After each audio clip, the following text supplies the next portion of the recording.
Imagine waking up on a winter morning in the Middle Ages. Outside, snow covers the fields. The river is beginning to freeze. There is no central heating, no electric heater, no supermarket waiting around the corner. And if your food supply runs out before spring, you may not survive. For medieval people, winter wasn't simply a cold season. It was a test of preparation, endurance, and survival. So how did ordinary people survive months of freezing temperatures without the technology we depend on today? The answer begins long before the first snowflake fell. Medieval people knew that winter was coming, and survival depended on preparing for it. During the warmer months, families worked constantly. Farmers harvested grain. Hay was collected for animals. Wood was cut and stored. Food was preserved. And houses were repaired before the weather became too harsh. The harvest was especially important. A successful harvest could mean the difference between surviving winter and facing starvation. Grain such as wheat, barley, oats, and rye could be stored for months. Some vegetables could also be kept through winter under the right conditions. But food wasn't the only thing that needed preparation. A family also had to prepare its home. Walls and roofs had to be repaired. Gaps were sealed. Firewood had to be gathered.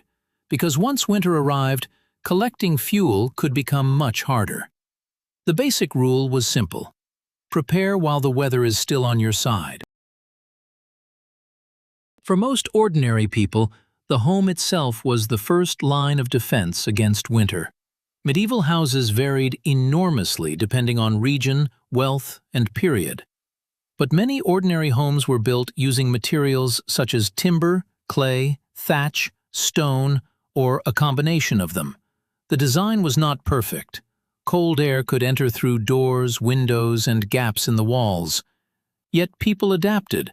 Small openings helped reduce heat loss. Thick walls could provide some protection from the cold. And in many homes, the central fireplace became the heart of daily life. Families gathered around it. Food was cooked there. Water was heated there. And during the coldest nights, it provided precious warmth. But there was a problem. A fire needed fuel, and fuel could be expensive or difficult to collect. So people learned to use it carefully. For a medieval household, fire was far more than a source of comfort. It was essential. Fire provided heat. It allowed people to cook. It helped dry wet clothing. It could heat water. And in some homes, it provided light after sunset. But keeping a fire burning through an entire winter required a large amount of fuel. Wood was the most obvious choice in many areas. People gathered fallen branches and cut timber. In places where wood was scarce, other fuels could be used. Peat, straw, animal dung, and other locally available materials could help provide heat. But fuel had to be managed carefully. Burning too much too early could leave a family with little fuel when winter became most severe. So the fire was not something to waste. It was a resource to protect. But warmth alone wasn't enough. People needed food. And winter was a dangerous time because fresh food became much harder to obtain. The solution was preservation.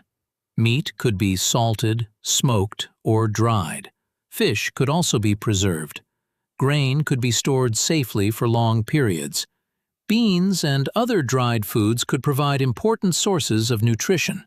Some vegetables could be stored in cool, dry places. People also relied heavily on foods that could survive long storage. Bread and porridge made from stored grains could become everyday winter staples. For wealthier households, food choices were much broader. They could maintain larger stores of meat, wine, ale, cheese, spices, and other supplies. For poor families, winter could be much more difficult.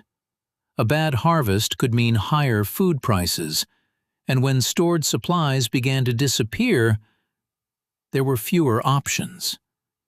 This is why winter survival often depended on what had happened months earlier during harvest season. The medieval people couldn't simply turn up a thermostat. So clothing became another important layer of protection. People wore multiple layers depending on their wealth and occupation. Wool was particularly valuable in many parts of medieval Europe because it provided warmth and could remain useful even in damp conditions. People could wear tunics, cloaks, hoods, caps, stockings, and other garments. The wealthy could afford better quality fabrics and additional layers. Poorer people had fewer options. Clothing could be repaired repeatedly, old fabric might be reused, and a damaged garment wasn't something you simply threw away. In a world where making new clothes required time and resources, you made what you had last. Night could be the hardest part. Temperatures dropped, the fire could weaken, and there was no modern heating system warming every room. People therefore tried to concentrate warmth. Beds could be surrounded by curtains. Blankets and other coverings helped preserve body heat. Families sometimes slept close together. Animals could also be kept inside or near living spaces in some types of rural housing, providing warmth as well as protection. For many ordinary families, the goal wasn't to make the entire house warm. It was to create one relatively warm living area. The rest of the house could remain cold. Animals were not simply possessions. They could be essential to survival. Cattle, sheep, pigs, chickens, horses, and other animals provided food, labor, materials, or income. So winter required careful planning for livestock. Hay and other feed had to be stored. Animals needed shelter from the worst weather, and farmers had to decide how many animals they could realistically keep alive through the winter. A family with insufficient animal feed could face a terrible choice: use precious food to keep animals alive, or slaughter some animals before their food ran out. The survival of the household and the survival of its animals were closely connected. But preparation could not guarantee safety. A particularly harsh winter could destroy plans. Snow could block roads, rivers could freeze, travel could become dangerous, markets could become harder to reach, and if a harvest had already failed, winter could become catastrophic.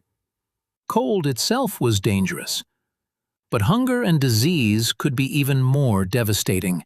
People living in poorly heated or overcrowded homes could be vulnerable to illness, and when food became scarce, the weakest members of society often suffered first. Children, the elderly, and people already struggling with poverty had fewer resources to protect themselves. Winter, therefore, exposed the inequalities of medieval society. For a wealthy household, winter could be uncomfortable. For a poor household, it could be a fight for survival. Survival wasn't always an individual effort. Medieval communities depended heavily on cooperation.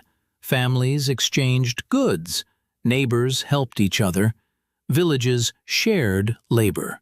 Markets connected producers and consumers. Religious institutions and wealthy landowners sometimes provided forms of assistance to people in need. And within households, everyone had responsibilities. Children could help gather fuel. Adults worked with animals and food stores. Older members of the household contributed whatever labor they could. Survival was often a community effort, because when winter became difficult, one family might have resources another family desperately needed. Winter did not mean everyone simply stayed indoors. Life still had to continue. Farmers cared for animals. Tools had to be repaired.